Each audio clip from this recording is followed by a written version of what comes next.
Hello, and welcome to HealthCheck User Help video number 7, Performing a Health Check. This video is part 7 of a multi-part series intended to help walk a normal user through using a health check to gain access to a location. First, and most importantly, HealthCheck requires internet access to submit health checks. This will allow your web browser or mobile application to provide your real-time survey results to the location for which you are submitting a health check. HealthCheck never shares your answers to the survey with the administrators, but rather only the results, ensuring the location is safe and secure while your data is protected. In the previous videos, I've demonstrated some of the many options HealthCheck provides for you to configure your user account, as well as creating and sharing child accounts. This video walks through the different scenarios in which a user can perform a health check. I will walk through a typical morning scenario where HealthCheck standard user, my primary demonstration account, submits a health check for their corporate office, as well as submitting health checks for both child accounts on their way to school. We will be using a standard screening questions defined by the United States Centers of Disease Control and Prevention from November 2020. As new guidance is released from the US CDC, HealthCheck will update their surveys accordingly. So let's go ahead and get started. As you can see, I've opened the web browser application to https://healthcheck.stratumhealth.io. I'm going to go ahead and log in to the email using my email address that has been provided as my user account, which in this case is hcstandarduser@gmail.com, and my password that I've been using.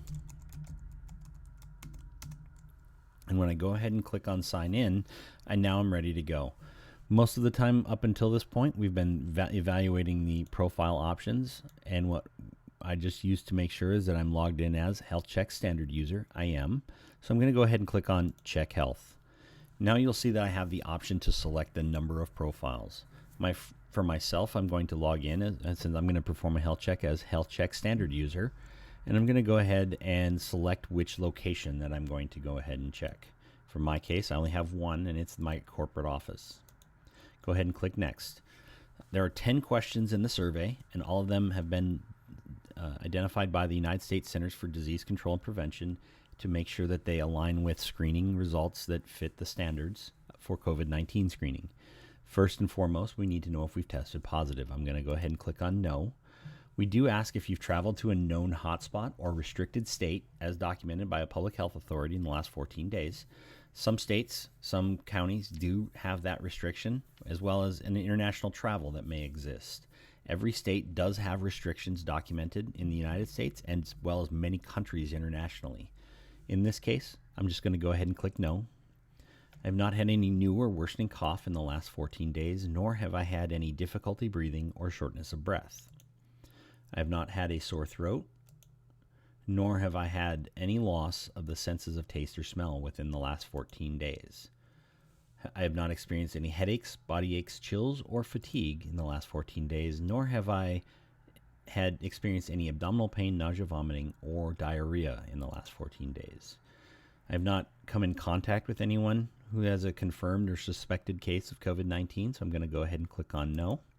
And finally, I do not feel feverish, or I don't have a body temperature greater than 100.4. If you do not have a thermometer, it is possible you could feel yourself and feel feverish, so we'd rather have you use a gut instinct or feel a hand against your forehead to say, are you feverish or not, and err on the side of caution. If you do have a fever, that is defined by the United States CDC as 100.4. Again, different states have different rules, and as locations are aligning themselves with those rules, Texas, for example, has a body temperature of 100.0. So if the location is customized their questions for that, please be aware that these questions may vary slightly.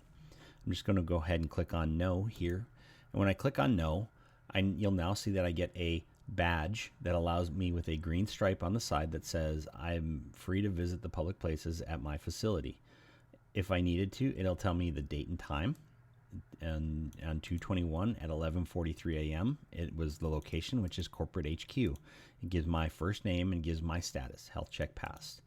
If I wanted to share this with my location, I could go ahead and download this, and as you'll see, it pulls up a standard result that does not give an indication as to whether I was a passer, a warner, an alert, so I could give that QR code to my location.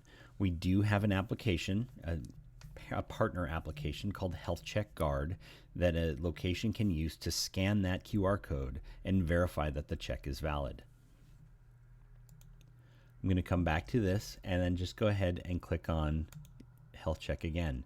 Now I'm going to check for my children. HealthCheck Child User 1 is going to the elementary school, so I'm going to go ahead and click on Next here. He has not tested positive in the last 14 days, and nor has he done any travel, but he does have a cough.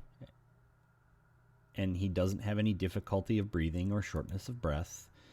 He doesn't have a sore throat.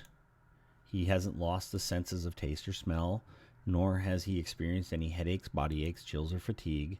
He has had some abdominal issues, so I'm going to go ahead and click on Yes here, but he hasn't come in contact with anyone with COVID-19, and he does not feel feverish.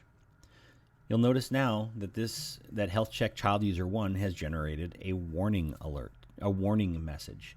This warning at the elementary school will immediately alert the elementary school officials to say that HealthCheck Child User 1 submitted a health check that does not necessarily, but may indicate that the child is experiencing COVID-19 symptoms. In this case, the school administrator may make a decision to tell Child User 1 to stay home. Again, I can download that. You'll see that it opens up in our partner to be able to be scanned by our partner application, HealthCheck Guard, and I can continue on to child number 2. So I'm just going to go ahead and click on HealthCheck, and again, click on Check Health. In this case, we're going to go Child User 2, HealthCheck Child User 2, who is registered at the middle school. I haven't had to log out and log back in, and that's the most important thing that we've found in all of this is the ability for a single parent to perform health checks for multiple children. Go ahead and click on Next, and again, it's the same survey questions. However, HealthCheck Child User 2 has not tested positive, and nor has she traveled anywhere, but she is experiencing a cough. She has had difficulty breathing, and she does have a sore throat. She hasn't lost any senses of taste or smell, but she also does have headaches, body aches, or pain. She doesn't have any abdominal issues, and nor has she come in contact with anyone that we know of, but she also does have a fever. In this case, she generates an alert. This can be really, this is 3 or more indicators as it relates to the symptoms that align with COVID-19 or any other screening questions that may be required. She would need to show this at her facility, and it would be up to the facility administrators to, again, receive that alert and understand what to do with it. The facility or location administrators, which might be a building, it might be a school, it might be an after-school program, would then contact you, and we'll see the notifications in video number 8, would then contact the parent to determine what the best course of action would be related to their location. The answer is usually, please don't come into school. If you can, go get a test. However, it's always up to the discretion of the school to determine that. Thank you for watching video number 7 in this HealthCheck User Help video series. As always, we're always able to assist you by sending an email to support@stratumhealth.io or by visiting https://support.stratumhealth.io. Thank you and have a great day.